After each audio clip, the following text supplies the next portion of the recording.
Welcome to The Southern Bruja. I'm your host, Melanie.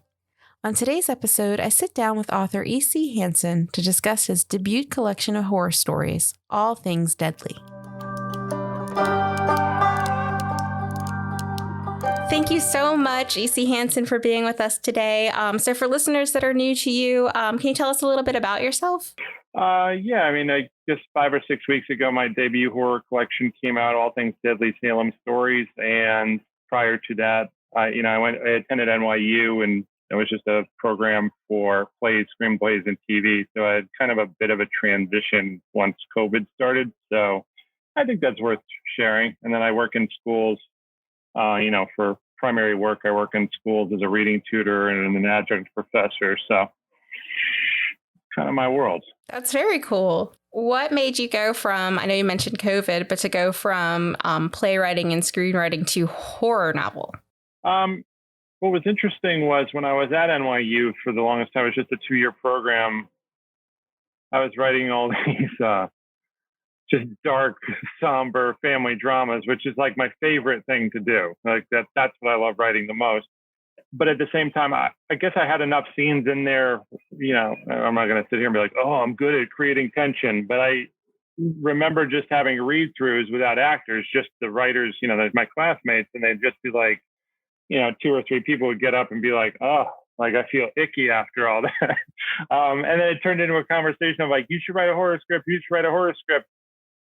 And I didn't, but it was always kind of in my brain to give it a go. I've taught academic writing, I've taught effective speaking, but a few years ago when I got back involved at the school, they actually were trying to consider the students' interests, and we're like, we got to do something because it seems like everybody's teaching the same old boring class. So it came up, I don't know who came up with a brilliant idea, and I thought it was a great one, which to have theme seminars. So my theme, after kind of thinking about it, was, well, there's nothing more polarizing than the horror genre. I think I could, obviously people might sign up and be like, yeah, we get to watch films, but also kind of to look at the genre in the films and really look at what's going on in there. Like there's so much involving like, politics, gender. Like I know we could sit there and go, female roles need to be more developed than they do. And unfortunately, there's so many male directors, and that's its own problem. But I allow people to write those papers, but also to kind of look at the history of, how and why that happened. But to be around that and then to start watching the films and then expose myself to films I had never seen before, it was a very slow going thing, but an organic way to get there. Even from what people were saying at NYU, like, do it. Like, I didn't necessarily know why. And I, at the time, was not a huge horror fan. I always liked horror movies, but I just wasn't watching them all the time. I'd go, like I said, I'd watch some Scandinavian 3-hour drama and just be reveling in on-screen misery. So I don't know. I kind of was delaying the inevitable, I would say. So that would be how I kind of got there. It's interesting that film kind of led you to, I guess that makes sense with the screenwriter, your history in that and writing plays. Were there any films specifically that really kind of had an impact on writing the stories for All Things Deadly? I wouldn't say it. If I were to even critique my writing in general, I've never been able to fully escape. When I wrote plays, it'd be like, oh, this is like filmic, this should be, so it'd be like, this should be a movie instead of a play. Or I wouldn't say there are any particular films that I used for inspiration. I started seeing these stories. I guess it's worth saying that my wife and I, we got married in Salem, but our first visit, we went in October, and it was turning this whole hassle with work of them not wanting to give me the day off. They gave me a half day, and we went. And it was just like an overnight stay. And it was like, for me, oh my aunt. And then we were slated to get married in Bermuda, but COVID canceled that. So it turned into like, well, where would you want to get married? So in terms of inspiration, it wasn't even film. Yes, I was watching film. So probably, in the back of my brain, there was something going on. We went in October, we went in, around Valentine's Day. And then it turned into, we should probably get married here if we can't go to Bermuda. And then that also, we had to go there for a trip to do all the paperwork and stuff and line that up. And just for me to be around that energy, I think that's when it was just like, okay, here comes a book and a I'm going to write a book about stories about the energy of this place. And, it's interesting to write the collection because, I think I can get away with mentioning like Salem Harbor and those things, but I can't go like, oh, that cafe and use the exact name and all that. So I don't know that somebody's going to pick it up and be like, yeah, that's exactly like it. But it was just feeding off the energy there. So obviously, with me teaching a weekly class of horror films, the combo was kind of a nice little recipe for, creating material. Yeah. So something I really liked about your collection was, you see the word Salem, a story about Salem, and the very first thing that most people are going to think is witchcraft. That is all this book is going to be about. Evil witches running around Salem or the history of the witch trials. And the stories in this are really anything but that. There's a few paranormal aspects that are weaved in, but it's really just this really good study on humanity and kind of the darker side of people and what drives them and the ultimate fate of a lot of the people that kind of lean into the darker side. So what made you take that kind of interpretation of the energy of Salem? I think my brain works a little bit differently, and that'll probably sound like I'm a big egomaniac. I don't mean it to be that way. I just mean I'm a real outside the box. I don't like doing the obvious. And don't get me wrong, I think my writing style, quite frankly, is rather simple, bare bones in a lot of ways. It's funny though, an initial or feedback from people who like it, or if there's been any criticism, it's that it doesn't contain that they're like, there were no witches, give us what we want kind of energy. And I'm like, yeah, but objectively standing back, not as a writer, Salem is so much more than that. I'm crediting another writer here, and I got it after the collection, but J.W. Ocker has that Season with the Witch, and I started reading that, and I'm only like 30 pages in, but he made a point there kind of too of like hinting at it is so much more. And, that's, I had somebody contact me and like, oh, does it have a lot of witch stories? And it was like a really big person in the community. I'm like, no, no, it doesn't. I'm sorry. But no, I'm proud of it. And I think it's important to get away from, doing the obvious. And I like surprises in material. And I don't necessarily know that like, oh, you're gonna be like so shocked by stories. Maybe some endings and twists in that, but I think it's kind of a good thing if you're like, oh, I pick up something, I'm going to have an expectation. But to me as a writer, that's not my baggage. That's somebody else is bringing that on. Like, oh, that's what I expect from this particular city. But that's not all that, it's not interesting, and there is one witch story in there, but at the same time, I would also say probably resistance, like plugging other material. But I had 100 word, there was a Ghost Orchid Press puts out these 100-word horror books, and I had one about set in Salem called Salem Village. It's 100 words. You can go, well, how much is that? But like, I did one of those, and then there's a story called Backtrack that's in Good Southern Witches, that anthology, and that's like a 3,000, 4,000 word story. I'm like, I'm kind of, that was before or kind of during I was editing this book, and I didn't feel the need to include them, and I didn't think they were appropriate for what I was doing. But I'm kind of like, and I honestly just finished a draft of a YA book about witches not set in Salem. So if that ever finds the light of day, I don't know. Maybe people be like, this is in Salem. What the heck? But I like the way the book is, and I actually, I shouldn't say I like the criticism, but when you get criticism like, it should have more witches, I'm like, oh, I'm actually glad it doesn't have that many of them in there. I think it's great that it was completely not what was, expected from the title. I think I got a lot out of all of the stories. They were all kind of had a very interesting twist. Every single one kind of has a very definitive, like, oh, didn't see that coming. And I think that's something that I really enjoy personally in reading any kind of fiction. But I know my personal favorite was definitely Under Surveillance. And I absolutely adore that story. I think I read it right before this just to kind of refresh my memory about it.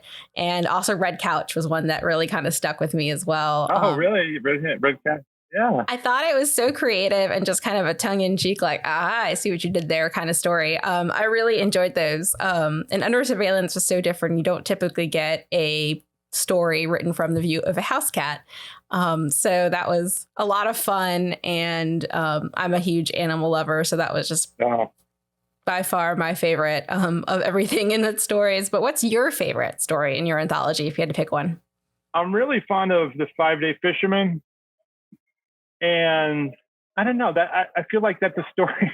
That's a story I can like actively look at. Like I don't, actors will talk about they can't like watch their own performances. Like I don't, if I go back and flip through this and read it nonstop, I might be like, oh, I should have done that or should have done that. 5-Day Fisherman, I think, has a certain like rhythm and energy to it, and it kind of has this like otherworldly feel, but kind of set in reality that there's something about it I really appreciate. But I appreciate the the scenes with girl and just the exchanges. I don't necessarily like, or I really try to stray away from false notes, and I think I did a pretty decent job on that. Another one, oddly enough, that includes alcohol is Regress, and that one to me, less about the ending and all that, is this notion of I talked about this. I don't know if you read Josh Schlossberg's book from DNT. Yeah. And he was kind of asking me about alcohol comes up, a little bit in this collection and all that. And I think what I care about Regress in a sense is that, here's a person who gets to a certain stage of, they've been clean for so long, and people don't celebrate those, which are huge accomplishments.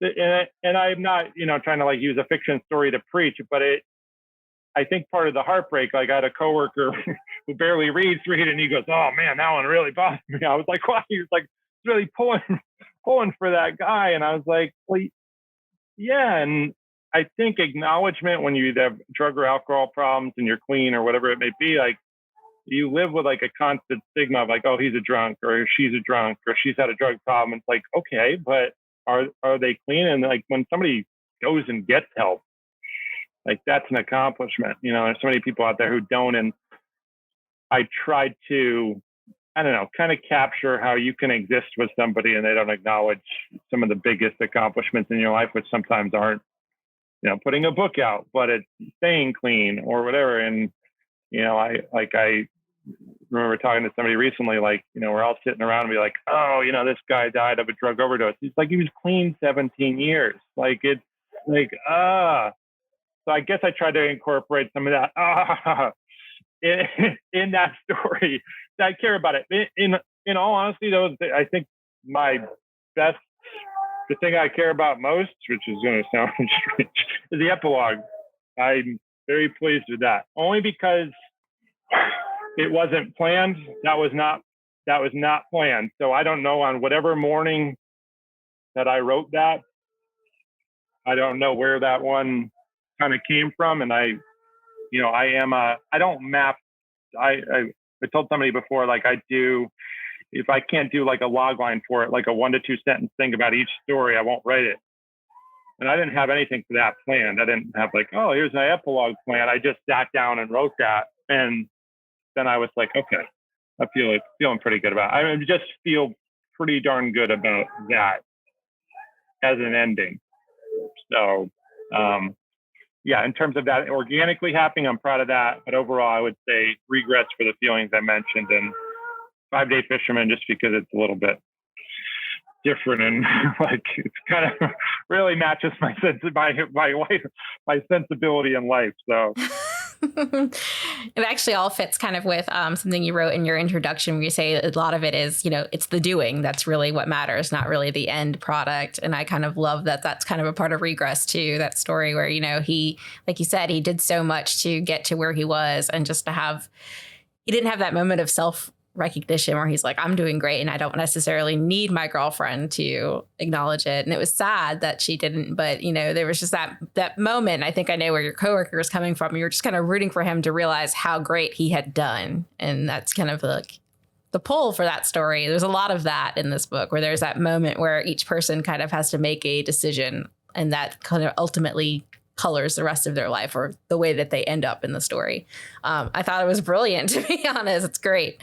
So I really, really loved it. I know you were just talking about the epilogue, and let's talk about the Frosts. So they're kind of that kind of that one anchor throughout the story. So can you tell us a little bit more about them and where they came from, these characters? Yeah, the book, the collection is dedicated to my brother, and I mean, he's acted in, he's probably appeared in, I'm going to get the number wrong, but maybe like 30 national commercials, and he's directed and produced TV shows, and we're straight shooters with each other when it comes to notes, and I had the whole thing mapped out without the frosts in there. And he was like, "Oh, this does seem interesting." And probably I was still in that, not writing a screenplay, but I was kind of looking at these like, should these be a bunch of should this be an anthology film? What should this be? But I think part of that was just afraid to dive out of a comfort zone, because the fiction was always daunting for me. My brother was like, "These are really interesting stories, but I think you probably would benefit from a frame or something that was running through it." I think one of his initial things was, I haven't seen the show so much, but he's like, "Oh, maybe you could do like an X-Files thing or something." I was like, "Well, I don't really know that show that well. I don't even know what that means." But I know I've seen like 3 episodes in my life. I'm like, "Yeah, that's a cool show." But I did take the note well, and I liked the idea. And then I started thinking about it. I work in a school, so I'm like, well, then I'm around, Arabian Nights, and you see a frame story in there, and there's nothing similar in terms of what I did with it. But I was like, I got to get into this one in my own way. And, I harken back to NYU days. I'm like, well, troubled relationship, father-daughter, and, trying to incorporate a paranormal investigator aspect. And then, my wife and I watch some of those shows, sometimes in the background when, we're having dinner and things of that nature. But, my mom and our families have had a few connections to the Warrens and experiences, and that, like, not like worth making a movie over. But there's been a few, a few moments or visits, over the years, obviously they've long since passed, but, we've had things happen in our life. So I feel like I've always been around it, even when I haven't been. So it made the most sense to try that and give it a go. And yeah, and like I said, I work in schools, so I'm around kids, and I'm not like, I said this before, I didn't like pick somebody at my school like, "Oh, that's Sutton." But I just trying to get at the heart of what's going on with kids that age, and what could the possible, what could the conflict be? And that's just kind of how I went about it. And I knew it was something that I would care about. And that's just like anything in life, whether you're writing an essay or anything, if like you don't care, then like no one will, or the audience or the reader won't care. So it was a tip from my brother, but I was kind of like, "Don't tell me anymore. I don't want your ideas." And that wasn't like a knock, but it's just like anything. Sometimes you have to, in life, in any kind of creator, direct your own feedback. So even when you get a good note, you're like, "Okay, that's good. Where I'm going to go figure out what this should be." Yeah, that's kind of how I arrived at it. So with Sutton and with Adam, there's a whole lot of, like you said, the father and troubled daughter dynamic. And you're a dad. We can hear the baby in the background. She's adorable. You can hear that? Oh, yeah. Do you feel like your kind of role as a dad kind of played into writing this kind of emotional relationship between these two characters? I created them, and I started this collection probably in late March, like when things were really rocking and rolling with COVID in the nation. So, and then my wife became pregnant, I think it was late May. So it'll probably sound horrible, but I was being very good to her. But I was like, "Oh man, when's the kid coming? 9 months? I better get cracking on this material." I was so terrified from everything I heard, like I'm never going to be able to write again. So I actually wrote a collection and a novella in that time, just based on those fears. I will tell you this, when you've never been a dad, you don't know till you are, obviously. But it didn't impact, Sutton and Adam at all.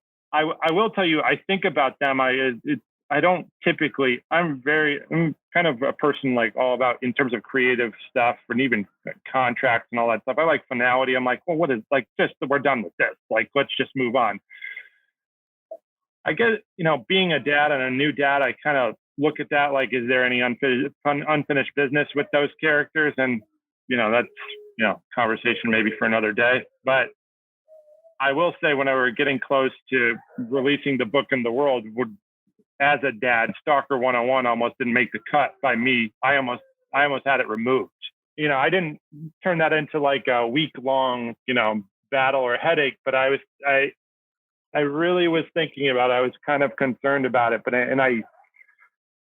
when I wasn't a dad, I was like, I'm not, it's kind of like who cares? Just create. But, the funny thing about that story, and, giving a plug to another, coworker who barely reads, but he said something, and this is exactly why I wrote it. So when I heard him say this without being prompted, it was the reason I wrote it, which was, same thing during COVID. I started to go out for runs because like the gyms were closed and all this stuff. I hate running, but I was going in this place about 15 minutes away on this huge trail, and all the upcoming graduates, they put out all these lawn signs with like their full names and all that stuff. And I'm running by this, and I'm just like, and this is when I know I'm going to have a daughter. I was like, this is a bad idea. This is a really bad idea. I know we want to give, it's one thing if you're like, Massac High, I'm plugging my high school, Massac High graduate, and you put one of those lawn signs out near your mailbox. That's one thing. But when I'm like the full name, and, maybe that just shows you where my brain goes. But my brain's like, well, that's pretty easy. I could go type in this person's name into social media. And I probably did it for one or two people to see how hard it would be. And I was like, oh, no. Like, this is gold mine.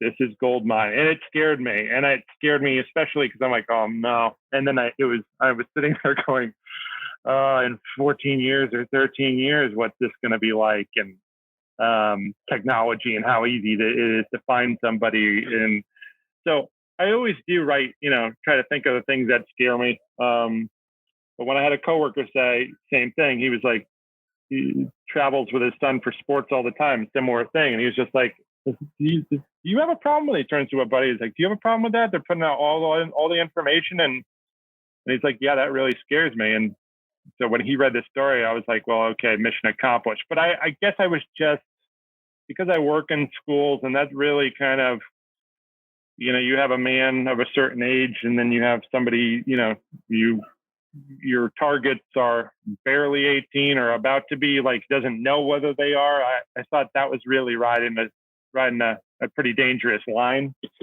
But I think after a few conversations with a publisher and editor, I made small enough tweaks to kind of convince myself that, no, this should stay. And I can't just use because I'm now a dad. But yeah, so that's probably how that one. But, Adam and Sutton, I do care about, and I have thought about them and what I could do with them if I were to continue on. But all that stuff's contingent upon, does the book find a following? Do more people want to read that? Like, and if having kids or work multiple jobs, you're going to carve out that free time. You're going to hope somebody wants it, and if nobody wants it, it's not going to get created. I think you touched on something really interesting that I think was a big appeal of your book to me, was that notion of fear and what that really is. I feel like each story kind of touches on a different aspect of what is scary about real life. Some of the best horror, like you've talked about before, doesn't necessarily need to have witches or something of that kind of storyline. It's really just people can be the biggest monsters and the scariest. And I think that, speaking about Stalker 101, that kind of world that we live in now, where we're all so interconnected and there's just so much information about us out there. And there's so many people that are vulnerable to that and don't even realize it. Doing something as innocent as putting out a name and realizing that how much you can get out of that is really terrifying. And I think that's where I think a lot of people will find your story is so scary. They really kind of seep into your psyche because they feel like something a lot of times that you wouldn't even think about. Like I mentioned red couch earlier, you see something on the side of the road and think that's pretty cool. I know I'm kind of guilty of that. If I'll never make enough money to not stop at the side of the road if I see something cool. Like it's happening. I need it. I'm taking it. I'm going to fix it up. But that story made me think like that's probably not the smartest thing I could be doing. Like that's a vulnerability that I am opening myself up to. And I would never have thought about that if I hadn't read that story. And it started making me think about my daily interactions with people and how that can change, your trajectory of life. And I think that's something that really you did exceptionally well in all of these stories. So kudos to you. I really, really think it's awesome what you did here. Oh, thanks. But it's weird. Like I'm not walking around like a full blown neurotic. And I'm not even trying to make fun of neurotics, but it is one of those things. Like I could even watch something with my wife as simple as like, old reruns of Hotel Hell, and he's getting out the light on the bed, and you're like, oh my God, people checked into that room. Or my brother's worked in restaurants over the years, and you're just like, are you being served? Like, what are you being served? Is this old food? Are people up to a certain standard? Like you said, a couch on the side of the road, or somebody puts a free sign on something. It's not even, it's also like, I think what COVID has done, just not even just like for our own health, but like when people are really walking around early days of like, okay, this invisible monster, there's nothing to understand about it. And it felt like, oh, that's just over. That's not coming here. Don't worry. I mean, I remember us talking to kids like, that's nothing to worry about. Like, how dumb were we? But also now the door handle you touch, like not even just because of COVID, but like, or somebody giving you or selling a used thing. You're like, I'm good. But then kind of using that and then looking at the history of something and kind of just, looking at an object and going, well, what could this thing's sordid history be? And sometimes that, creates material. Other times it doesn't. But yeah, you could just take rides, and like you said, you're maybe inclined to pull over and go, oh, look at how cool, a whole record player or something like that. Maybe that's very harmless, but like there's something about furniture on the side of the road that I'm like, yeah, I don't know. No. But you come to a stoplight and stare at it long enough, and you're like, oh, that there's something to work with that. So yeah, I'm definitely guilty of that, or trying to kind of see the positive in things, like, oh, that looks a little beat up, but I could fix it up, with people or with furniture or anything like that. That kind of, these kind of stories really, really kind of hit someone like me who has that kind of, not, I don't want to say altruistic, but kind of that little, it's just a fixer upper. And, a lot of it's like, well, maybe I'll pause now a little bit before I walk down that path. And something else that you said was really interesting, that, looking at kind of the history of an object or the history of a city, and you're using of Salem, people think they know the history of this town, and there's so much more going on there. And, it is a modern city where things are happening and people really truly exist. It's not just this mythology that people have built around it. And you've really taken that city and made it alive and made it more real. Didn't feel like a fairy tale kind of. I've never been there. So, my view of it is very, very much whatever I'm fed by other authors or, TV shows or history channel shows. But then to have somebody write about it as a real person that's walking that street is just, it made me want to learn about it more. It made me want to go, even though there's a lot of creepy stuff that happens in the book. Well, thanks. Yeah, I mean, it's just like anything. But like I said, there's stigmas out there, which could honestly, the perception could be that it's a positive stigma, which is like, oh, everybody wants to go there from like late August through right up until Halloween, and witches and this and that. But you know what? I'm sure the people there who are there 7.5, 8 months out of the year, or whatever, that live there full time, are like, okay, like we're more than that. You know what I mean? Like, and so to trying to be, fair to that crowd. I mean, it's via fiction. Like I said, I'm not preaching through these stories, but there is so much more. And, whether it's even superhero movies, I mean, you watch how people write for superhero movies, or, well, you can't change Batman. You can't do some, like, I think the Robert Pattinson one's going to be a pretty unique spin on it, but like people are freaking out over that. It's like, well, shouldn't we welcome that to try and do something? But that has so much baggage of like, there's so much expectation on what it should be and needs to be that it's like, good luck breaking it. And I have no problem with, like, if somebody picks up the collection, library or something, and they're like, oh yeah, I'm like 48 pages in, I don't see no witches, and they're disappointed.